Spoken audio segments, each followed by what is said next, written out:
अस्सलाम वालेकुम everyone, welcome back to my YouTube channel. आज की वीडियो में हम आपको बताने वाले हैं प्लेसेंटा प्रीविया के बारे में। यानी ये एक बहुत बड़ा जो है ना कॉम्प्लिकेशंस है प्रेगनेंसी में ही जो है ना प्लेसेंटा प्रीविया का इशू बन सकता है। ये क्या है, ये आज की वीडियो में हम आपको बताने वाले हैं। इसके जो है ना इलामात क्या है, वजूहात का है क्या है, और इसको किस तरीके से डील किया जा सकता है, यानी किस तरीके से इसका इलाज जो है ना वो मुमकिन है। तो सबसे पहले अगर आपने हमारे चैनल को सब्सक्राइब नहीं किया तो हमारे चैनल को सब्सक्राइब करें ताकि हमारे आने वाली वीडियो आप तक पहुंच सकें। अब हम चलते हैं वीडियो की तरफ। प्लेसेंटा प्रीविया क्या है? प्लेसेंटा प्रीविया जो है ना ये प्रेगनेंसी की एक कॉम्प्लिकेशंस है। ये प्लेसेंटा की नुक्स की एक सूरत है, यानी ये प्लेसेंटा की ख़राबी है। आमतौर पर नॉर्मल हालत में प्लेसेंटा की जो बलाई है, यानी वो रहम की बलाई हिस्से के साथ जो है ना वो चिपका होता है, यानी ऊपर वाला का जो हिस्सा होता है यूट्रस का, उसके साथ चिपका होता है। प्लेसेंटा प्रीविया जो है ना वो हालत है जिसमें प्लेसेंटा अपनी नॉर्मल मकाम पर मौजूद नहीं होता, यानी जो बच्चे के साथ जो प्लेसेंटा होता है वो अपनी जो उसका ठीक जगह होते हैं उस जगह पर नहीं चिपका होता, बल्कि उससे हट के जो है ना चिपका होता है। ये प्लेसेंटा की एक एबनॉर्मल हालत है। इस अबनॉर्मल हालत में प्लेसेंटा किसी और जगह जो है ना वो चिपका होता है। वक्त के गुजरने के साथ साथ ये प्लेसेंटा अपनी जगह से अलग भी हो सकती है, यानी अगर वो अपनी जगह पर नहीं है तो जाहिर है उससे अलग होने के चांसेस जो है ना ज़्यादा होंगे, और जब ये अलग हो जाता है तो इससे बहुत ज़्यादा ब्लीडिंग होने की जो है ना चांसेस बढ़ जाती हैं और इसी तरह की कॉम्प्लिकेशंस पैदा कर सकती हैं। ये जो हालत है, यानी ये जो सिचुएशन है, ये बेबी और मदर यानी दोनों के लिए ही बहुत डेंजरस हो सकती हैं और दोनों के लिए जानलेवा भी हो सकती है। अगर हम इसकी कुछ टाइप्स है, अगर उसकी बात करें तो तकरीबन इसके कुछ 4 टाइप्स हैं। Type 1 placenta previa, type 2 placenta previa and type 3 placenta previa, और जो है ना type 4 placenta previa. Type 1 placenta previa में क्या होता है कि ये प्लेसेंटे की एक ऐसी हालत है, इस हालत में क्या होता है कि इसमें प्लेसेंटे का ज़्यादा हिस्सा जो है ना रहम के बलाई हिस्से के साथ जड़ा होता है, यानी जो यूट्रस है उसका ज़्यादा हिस्सा तो वहाँ ऊपर की तरफ जो है ना जड़ा होता है, यानी जो जहाँ पे होना चाहिए, लेकिन इसके साथ कुछ हिस्सा यानी बहुत कम हिस्सा जो है ना वो नीचे की तरफ होता है। नीचे की तरफ जो इसका हिस्सा होता है वो कम होता है, इसलिए ये टाइप 1 है। ये भी एक कॉम्प्लिकेशन है जाहिर है, लेकिन इसमें ये थोड़ा सा कम इसलिए है कि इसमें जो है ना नॉर्मल डिलीवरी हो सकती है, यानी ये नॉर्मल डिलीवरी को मुतासिर नहीं करता ये जो चीज़ है। और ये बच्चे की डिलीवरी के दौरान, यानी बच्चे की वलादत जो है ना वो नॉर्मल तरीके से हो सकती है, यानी डिलीवरी के दौरान कोई ऐसी जो है ना ख़तरे वाली बात नहीं है, लेकिन अगर इसका केयर किया जाए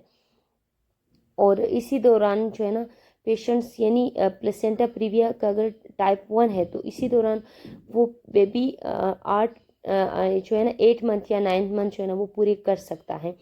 तो इसलिए इसमें नॉर्मल डिलीवरी हो सकती है, कोई ज़्यादा परेशानी वाली बात इसमें नहीं है।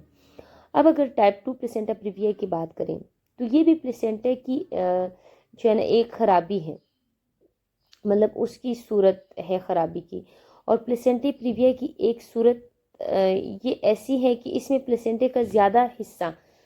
यूट्रस की मतलब कि ऊपर वाली साइड पर होता है, और यानी आधा या आधे से भी कम हिस्सा जो है ना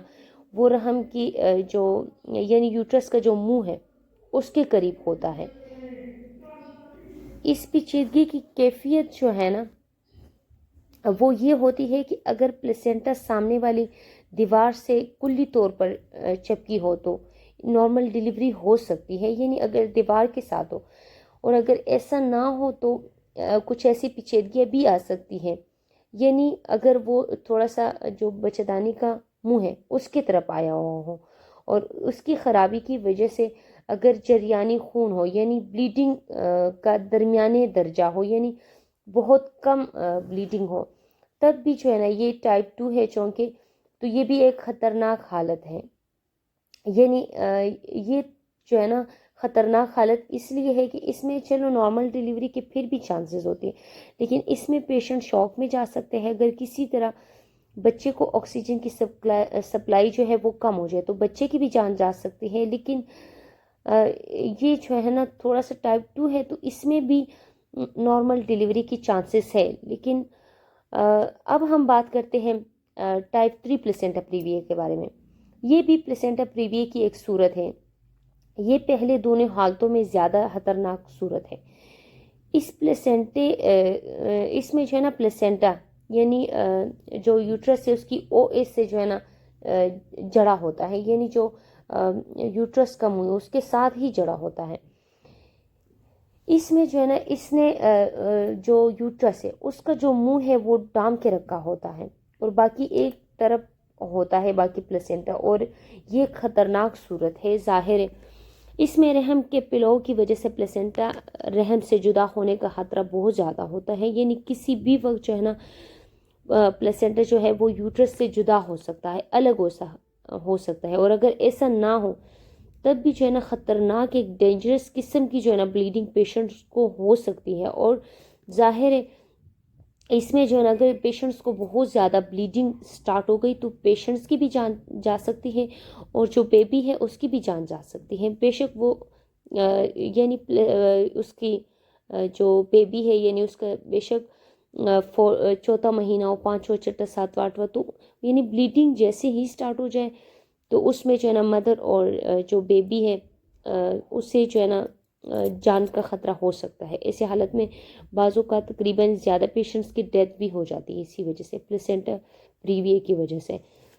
اور یہ ایک ایسی حالت ہے کہ نارمل ڈیلیوری تو ہو ہی نہیں سکتی، نارمل ڈیلیوری کا سوال ہی نہیں پیدا ہوتا، کیونکہ بچہ جو ہے نا وہ باہر آنے کا راستہ جو ہے نا بچے کے لیے وہ بند ہو جاتا ہے، اور اس میں ڈیلیوری صرف آپریشن ہی کے ذریعے کی جا سکتی ہے۔ اگر جلدی میں کروایا جائے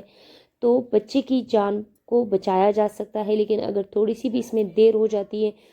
تو زیادہ خون بہنے کی وجہ سے بچے یا اس کی ماں کی جو ہے نا جان جا سکتی ہے۔ اب ہم بات کرتے ہیں جو سب سے ڈینجرس ہے یعنی ٹائپ 4 پلیسنٹا پریویے کے بارے میں۔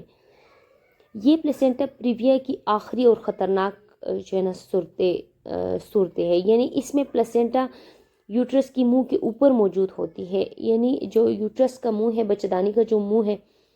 تو اس کے اوپر ہی یعنی چپکا ہوتا ہے۔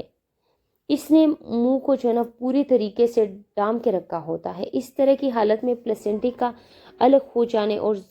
یعنی بہت زیادہ یعنی جیسے ایک نل کا کھول دیا جاتا ہے، خطرناک یعنی بلیڈنگ کے امکانات جو ہے نا وہ ہو سکتے ہیں۔ اس حالت میں بلیڈنگ سے بچہ اور مدر دونوں کی جان جو ہے نا وہ جا سکتی ہے۔ اس میں جو بچے کی پیدائش ہے تو وہ آپریشن کے ذریعے ہی جو ہے نا کروانا بہتر ہے اور ہو جاتا ہے، کیونکہ اس میں نارمل ڈیلیوری بھی تو نہیں ہو سکتی۔ بے شک اگر بیبی 7 منتھ کا 6 کے 8 کے تو پھر بھی کسی بھی صورت اس کو روکا نہیں جا سکتا۔ فوراً پیشنٹس کا جو ہے نا جب خون اس طرح ہے کہ نلکے کی صورت میں ہو یا آپ پیشنٹ کا پی وی کریں تو ایسے حالت میں جو ہے نا فوراً پیشنٹ کا جو سرجری ہے وہ کروانی چاہیے اور اس کا بچے کو جو ہے نا ضائع کروانا چاہیے اور ماں کی جان بچانا کیونکہ سب سے بہتر ہی رہے گا اس میں۔ تو یہ ٹائپ 4 ہے اور اس میں اگر ٹائم پورا ہو گیا پھر تو بہت اچھی بات ہے، بچے کی جان کو بھی بچایا جا سکتا ہے اور ماں کی بھی۔ لیکن اگر ٹائم کمپلیٹ ہی نہیں ہے اور پلیسنٹا پریویے کی چوتھا جو ہے نا ٹائپ ہے اس میں تو پھر ظاہر ہے بچے کی جان جا سکتی ہے۔ اس کے علاوہ اگر ہم بات کریں اس کی علامات کی تو علامات جو ہے نا اس میں اگر پیشنٹ کو کیسے یہ نہیں پتہ چلے گا کہ مطلب انہیں پلیسنٹا پریویا ہے یا کسی اور وجہ سے جو ہے نا اس پیشنٹس کو بلیڈنگ ہو رہی ہے، اگر ہم نے وہ معلوم کرنا ہے تو پلیسنٹا پریویا میں جو ہے نا یوٹرس سے چمکدار اور سرخ خون آتا ہے، یعنی فریش ہوتا ہے، جیسے کہ بالکل وین سے فریش بلڈ جیسے نکلتا ہے تو اس طرح ہوتا ہے۔ یہ پتلا بھی ہو سکتا ہے اور گاڑھا بھی ہو سکتا ہے، اور یہ خون جو ہے نا پریگنینسی کی تقریباً کچھ ہفتے کے بعد یعنی تقریباً 21-22 ہفتوں کے بعد جو ہے نا درد کے بغیر بہتا ہے، یعنی اس کے ساتھ پیشنٹ کو درد نہیں ہوتا، جیسے باقی عام روٹین میں پیشنٹس کو کبھی کبھار پری میچور जो है ना दर्द वो स्टार्ट हो जाती है, ऐसा नहीं होता। बच्चेदानी से ब्लीडिंग होने के साथ साथ जो है ना प्री लेबर कॉन्ट्रैक्शंस भी हो सकती है, यानी किसी पेशेंट्स को नहीं भी हो सकती और किसी को हो भी सकते हैं। और ये खून किस वजह से भी आ सकता है, यानी अगर डॉक्टर पेशेंट का पीवी करे, पीवी करते वक्त जो है ना उसे थोड़ी सी ब्लीडिंग हो सकती है। अगर उसका सेकंड या थर्ड जो है ना स्टेज है, तो उसमें पेशेंट्स को, या जो है ना जो जिनसी ताल्लुकात है उसके दौरान भी जो है ना पेशेंट्स को थोड़ी बहुत ब्लीडिंग हो सकती है। देखिए इसमें जैसे कि मैंने आपको बताया, अगर इसमें आगे हम बात करें कॉम्प्लिकेशंस के बारे में, तो इसकी बहुत सारी कॉम्प्लिकेशंस है। यानी अगर टाइप 1-2 है तो इसको, तो टाइप 1 को भी बेड रेस्ट के ज़रिए जो है ना वो कंट्रोल किया जा सकता है, और टाइप 2 को भी जो है ना इस सूरत में पेशेंट्स को चाहिए कि वो बेड रेस्ट करें, ठीक है, मुकम्मल बेड रेस्ट हो टाइप 2 में। टाइप 3 में भी बेड रेस्ट ही है, बट टाइप 3 में ऑपरेशन ही करवाना चाहिए, टाइप 4 में ही ऑपरेशन करवाना चाहिए। लेकिन अगर पता चले कि किसी पेशेंट्स को प्लेसेंटा प्रीविया का बेशक सेकंड स्टेज है या थर्ड है, ये जैसे भी है, तो उनको जो है ना एक तो ज़्यादा सफ़र नहीं करना चाहिए उस पेशेंट्स को, और जो है ना अपने हस्बैंड से भी परहेज़ रखना चाहिए, और भारी चीज़ नहीं उठानी चाहिए, सीढ़ियों पे ज़्यादा नहीं चढ़ना चाहिए। भारी चीज़ तो बिल्कुल भी, जब भी उससे टाइम मिले तो पाँव को थोड़ा सा ऊपर तकिए के ऊपर रख के जो है ना उन्हें पेशेंट्स को रेस्ट करना चाहिए। अगर हम कॉम्प्लिकेशंस की बात करें तो ज़ाहिर है इसकी, जैसे मैंने पहले बताया कि टाइप 3 टाइप 4 जो है ना वो ऑपरेशन ही के ज़रिए है, लेकिन अगर बच्चे की मुद्दत अभी पूरी ही नहीं हुई है तो ज़ाहिर है बच्चे की जान जा सकती है, यानी बहुत सारी इसकी और पेशेंट्स की भी जान जा सकती हैं। तो ये जो है ना ये इसकी कॉम्प्लिकेशंस के बारे में जो है ना बात होगी। अब हम इसकी ट्रीटमेंट की तरफ चलते हैं कि इसको किस तरीके से रोका जा सकता है। वो जो है ना अब वो उस पर डिपेंड करता है कि प्लेसेंटा प्रीविया की कॉम्प्लिकेशंस जो है वो किस टाइप की है। अगर ब्लीडिंग कम हो तो इसको कंट्रोल करके, अगर कम ब्लीडिंग हो रही है तो यानी इसकी अबॉर्शन करवाया जा सकता है, और अगर अबॉर्शन ना भी करवाए, यानी कि अगर किसी पेशेंट्स को टाइप 1 है और यानी खून बहुत कम है, तो उसे बेड रेस्ट के ज़रिए जो है ना उसको पेशेंट को बेड रेस्ट करवा के उसे 8 मंथ 9 मंथ जो है ना वो पूरे करवा सकते हैं। लेकिन अगर और इसमें जो है ना ये जो फर्स्ट स्टेज, इसमें नॉर्मल डिलीवरी भी करवाई जा सकती है। लेकिन अगर 3 और 4 में जो है ना बात चली गई टाइप में, तो फिर वो बेशक टाइम कंप्लीट है या नहीं है तो ऑपरेशन ही के ज़रिए जो है ना उसको डिलीवर कर दिया जाता है, बेशक बच्चे की मुद्दत पूरी है या नहीं है तो बच्चों को ज़ाया करवा दिया जाता है। इसकी अगर जो इमरजेंसी ट्रीटमेंट है अगर उसकी बात करें तो सबसे पहले तो पेशेंट्स को जल्द में जो है ना वो ट्रांजामिन इंजेक्शंस लगा दिया जाता है ताकि उसकी ब्लीडिंग जो है वो कम हो जाए, ठीक है। उसके बाद जो है ना हेमॉक्सिल जो है ना इनको इंजेक्शंस लगवाना चाहिए, यानी ड्रिप लगवानी चाहिए ताकि पेशेंट्स को थोड़ा बहुत वो हो। उसके बाद पेशेंट की का अल्ट्रासाउंड करवाना चाहिए, पीवी एग्जामिनेशन करवाना चाहिए अगर प्लेसेंटा नीचे की तरफ है और ब्लीडिंग इस सूरत हाल में जो है ना हो रही, यानी बहुत ज़्यादा कंट्रोल नहीं हो रही, तो फ़ौरन जो है ना पेशेंट्स का ऑपरेशन करवाना चाहिए और सारे टेस्ट करवा के, यानी अल्ट्रासाउंड और बाकी जो ब्लड टेस्ट वगैरह है वो करवा के, ताकि पता चल सके कि वाकई में ये प्लेसेंटा प्रीविया की वजह से हो रहा है या किसी और वजह से।